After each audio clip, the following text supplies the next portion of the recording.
आपको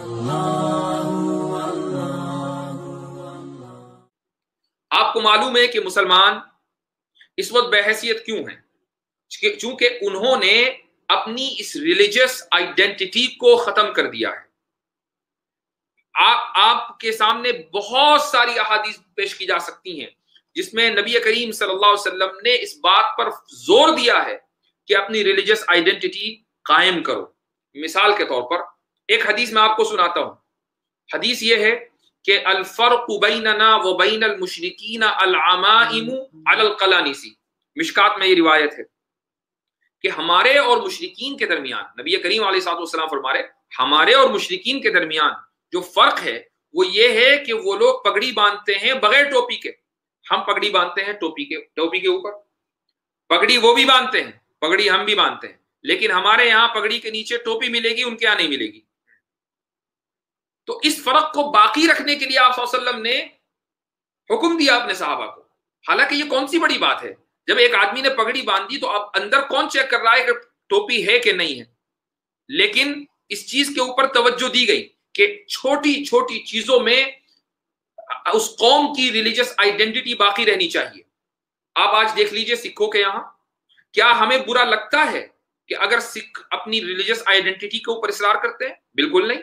उनकी religious identity है, वो अपनी पगड़ी अलग तरीके से पहनते हैं, वो साथ में जो है वो शायद उसको किरपान कहा जाता है, वो रखते हैं वगैरह वगैरह। वो मूंछ भी बढ़ाते हैं, वो दाढ़ी भी बढ़ाते हैं, वो जिस्म का कोई बाल नहीं काटते। हमें कोई तकलीफ नहीं है, आपकी रिलीजियस आइडेंटिटी है, आपको मुबारक। या इसी तरीके से यहूदी अगर अलग अंदाज से वो यहाँ के बाल जो है वो लंबे रखते हैं, खास किस्म का हैट और टोपी पहनते हैं, काले कपड़े पहनते हैं, क्या मुसलमानों को कोई प्रॉब्लम है? नहीं, कोई प्रॉब्लम। बहुत सारे बुत परस्तों के यहाँ चोटी रखी जाती है, जनीब पहना जाता है, क्या मुसलमानों को कोई प्रॉब्लम है? हरगिज नहीं। हर कौम की अपनी एक रिलीजियस आइडेंटिटी है। ये जो मजहबी तशख्खुस होता है ये आपको दिन रात याद दिलाता रहता है कि आप किस कौम से बिलोंग करते हैं, या आपके अंदर इस एहसास को बाकी रखता है कि आप मुसलमान हैं, या आप हिंदू हैं, या आप ईसाई हैं, या आप यहूदी हैं। अगर आपने इन तशख्खुसात को, इन आइडेंटिटीज को खत्म कर दिया तो अब आप भूल गए कि आप कौन हैं। जब आप ये भूल गए कि आप कौन हैं तो फिर ये उम्मीद करें और ये तवक्को करें कि हमारी हालत क्यों नहीं बदलती, ये तवक्को बेकार है। जिस तरीके से अल्लाह ताला ने मुशरिकीन से काबतुल्लाह की तौलियत लेकर मुसलमानों को दी, नबी करीम सल्लल्लाहु अलैहि वसल्लम को दी, और साथ में ये 3 अहकामात दिए कि तुम जब तक कि ये 3 चीजें करते रहोगे, और इसके अलावा ये 3 दरअसल बड़े बड़े मैसेजेस और पैगामात है, और अपनी रिलीजियस आइडेंटिटीज को बाकी रखोगे तब तक कि तुम काबतुल्लाह के मुतवल्ली रहोगे। लेकिन जैसे ही तुमने ईसाइयों के तरीके इख्तियार किए, यहूदियों के तरीके इख्तियार किए, और तुम अपने आप को तुमने उस पानी में इस तरह मिला दिया जैसा कि नमक घुल जाता है, अगर तुमने इस तरीके से अपने आप को ज़ाय कर दिया तो फिर ये तवक्को मत करना कि कौम की हालत खराब क्यों है। याद रखिए कि ये जो बात कही जा रही है, ये किसी तासुब के नतीजे में नहीं, हमें किसी कौम से कोई प्रॉब्लम नहीं है। हम बात कर रहे हैं अपने इंटरनल अपलिफ्टमेंट की, अपने डेवलपमेंट की। आप देखिए कि बहुत सारे मुल्कों में जहां भी जमहूरियत डेमोक्रेसीज हैं, वहां के कॉन्स्टिट्यूशन में ये इजाजत दी जाती है कि जो माइनॉरिटीज हैं वो अपने स्टेटस को बाकी रखें, अपने तशख्खुस को बाकी रखें। ना सिर्फ ये कि माइनॉरिटीज बल्कि जो ट्राइबल्स हैं, आप इंडिया के कॉन्स्टिट्यूशन को देख लीजिए कि ट्राइबल्स की आइडेंटिटी को बाकी रखने के लिए स्पेशल क्लॉजेज हैं कॉन्स्टिट्यूशन में। क्यों? इसलिए कि अगर ट्राइबल्स की जो आइडेंटिटी है वो खत्म कर दी गई और उन इलाकों के अंदर दूसरे लोग जाकर आबाद हो गए तो ट्राइब्स खत्म हो जाएंगे। ट्राइब्स को खत्म नहीं होना चाहिए, ये हेरिटेज है। ऐसे ही हर कौम का एक तशख्खुस होता है।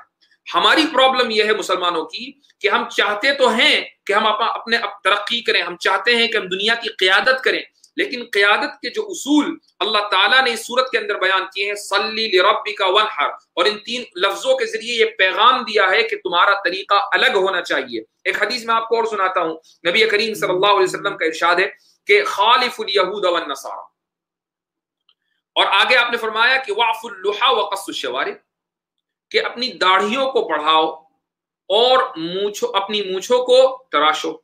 मूछों को तराशने के 2 मतलब हो सकते हैं, एक तो मैक्सिमम लेवल है, मिनिमम लेवल है।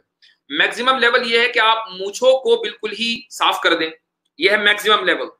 और मिनिमम लेवल यह है कि आप इतनी साफ करें, इतनी काटें कि आपके होंठ के ऊपर आपकी मूछों के बाल न आ रहे हों। यानी अगर आपके होंठ کے اوپر مونچھ کے بال نہیں ہے تو آپ ابھی بھی حدیث کے اوپر عمل کرنا ہے. تو منیمم اور میکسیمم دونوں لیولز ہیں. چاہے آپ وہ میکسیمم لیول پر جائیں کہ منیمم لیول پر جائیں, دونوں طریقے سے آپ حدیث کے اوپر عمل کر رہے ہیں. لیکن آپ صلی اللہ علیہ وسلم نے فرمایا کہ مونچھوں کو اتنا کاٹو اور داڑھیوں کو بڑھاؤ. اور کیوں کرو یہ کام؟ خالف الیہود والنصارى, یہود اور نصارہ کی اپوزیشن میں. اس کا مطلب یہ نہیں ہوا کہ ہم اپنی قوم کے اندر یہ سینٹیمنٹس پیدا کر رہے ہیں کہ نہیں جی ہمیں تو مخالفت ہی کرنی. خالفو کا مطلب مخالفت کرنا نہیں ہوتا. خالفو کا مطلب یہ ہوتا ہے کہ اپنا طریقہ الگ اپناؤ. تمہارا طریقہ الگ ہونا چاہیے. تم جب چل رہے ہو, جب تم بیٹھے ہو کہیں, جب تم کہیں سفر کر رہے ہو تو دکھنا چاہیے کہ تم مسلمان ہو. تمہاری آئیڈینٹی الگ ہونی چاہیے. کیوں؟ اس سے فائدہ کیا ہوگا؟ اس سے فائدہ یہ ہوگا کہ, اور یہ جو نقد فائدہ ہے نا, آپ ان ملکوں میں جا کر دیکھیے جہاں اسلاموفوبیا کا مرض ذرا کم ہے, وہاں آپ دیکھیے کہ آپ مسلمان ہیں, مثلا خواتین حجاب میں ہیں, پردے میں ہیں, کہیں چلی جا رہی ہیں, آپ مسلمان ہیں, آپ شکل سے لگ رہے ہیں کہ آپ مسلمان ہیں. ایسا ہزاروں نہیں لاکھوں بار لوگوں کو تجربہ ہوا ہوگا.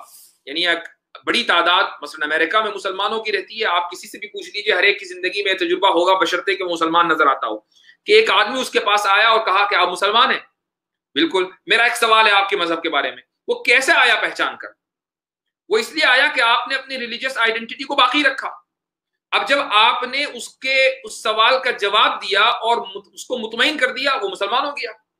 تو اللہ تعالیٰ نے اور نبی کریم صلی اللہ علیہ وسلم نے ریلیجس آئیڈینٹی کے بچانے کی جو اتنی تعلیم اور تلقین کی ہے, وہ اس لیے کی ہے تاکہ آپ چلتے پھرتے داعی بن جائیں, کچھ کہے بغیر آپ داعی بن جائیں.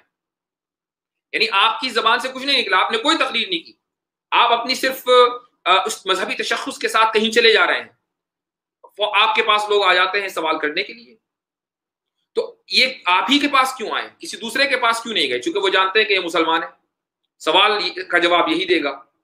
تو جب کمیونیکیشن شروع ہوگا تو پھر اللہ کا کلام اس تک پہنچے گا, وہ اللہ کا کلام سنے گا, اور پھر باقی اللہ تعالیٰ کی مرضی ہے کہ وہ جس کو ہدایت دے اور جس کو چاہے ہدایت نہ دے.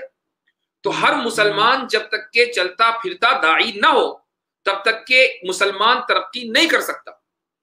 اچھا, اب اس کا مطلب یہ نہیں ہے کہ میں یہ کہہ رہا ہوں کہ آپ دنیاوی معاملات کے اندر پیچھے رہ جائیں اور صرف صلی لربی کا ونحر, ان تین چیزوں کے اوپر فوکس کریں. یاد رکھیے کہ یہ جو 3 الفاظ ہیں, میں بار بار ایک لفظ استعمال کر رہا ہوں کہ یہ 3 الفاظ جو ہیں یہ بہت بڑے بڑے پیغامات ہیں. یعنی صلی کا مطلب صرف نماز پڑھنا نہیں ہے, بلکہ عیسائیوں سے ہٹ کر اپنی ریلیجس آئیڈینٹی کو بنانا ہے اور ان کے ساتھ کمپیٹ کرنا ہے. اگر وہ کسی فیلڈ میں آگے ہیں تو آپ ان سے آگے نکل جائیے تاکہ آپ کا تشخص بھی باقی رہے اور آپ کا سکہ بھی اس میدان کے اندر چلنے لگے, بولنے لگے, لوگ آپ کے بارے میں گفتگو کرنے لگے کہ ہاں بھائی مسلمانوں کا اس میدان کے اندر یہ اچیومنٹ ہے.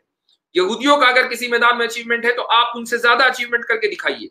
یہ تبھی ہوگا جب آپ سیکولر ایجوکیشن میں, دنیاوی تعلیم کے اندر بھی آگے بڑھیں گے, تب جا کر پھر قوموں کی تقدیریں بدلا کرتی ہیں. تو کعبۃ اللہ کی تولیت دراصل اس دنیا کی قیادت کا ایک استعارہ ہے, اس دنیا کی قیادت کا ایک ایگزامپل ہے. لیکن آج یہ ہو رہا ہے کہ بظاہر کعبۃ اللہ کے متولی مسلمان ہیں لیکن دنیا کے قائد نہیں ہیں. کیوں؟ اس لیے کہ تمام آپ دیکھیں کہ جو لوگ قائد ہیں, جو لوگ کعبۃ اللہ کے متولی ہیں, کیا ان کے ہاں عیسائیوں کے طریقے پر عمل ہے؟ اگر ہے تو وہ پھر کعبۃ اللہ کے متولی ہونے کے مستحق نہیں ہے. اگر ان کے یہاں عیسائیوں کے طریقے پر عمل نہیں ہے, بہت اچھی بات ہے. کیا یہودیوں کے یہاں کے طریقے پر ان کے یہاں عمل ہے؟ اگر ہے تو وہ مستحق نہیں ہے, اگر نہیں ہے تو بہت اچھی بات ہے. تو یہ پیرامیٹرز ہیں, یہ اصول و ضابطے ہیں جو اللہ تعالیٰ نے دے دیے اور ہر مسلمان کو بتا دیے گئے. اب ایک مسلمان کو کسی دوسرے سے پوچھنے کی ضرورت نہیں ہے, ان پیرامیٹرز کی روشنی میں وہ خود فیصلہ کر لے کہ ترقی اس قوم کی کیسے ہونی ہے اور کیسے نہیں ہونی. اللہ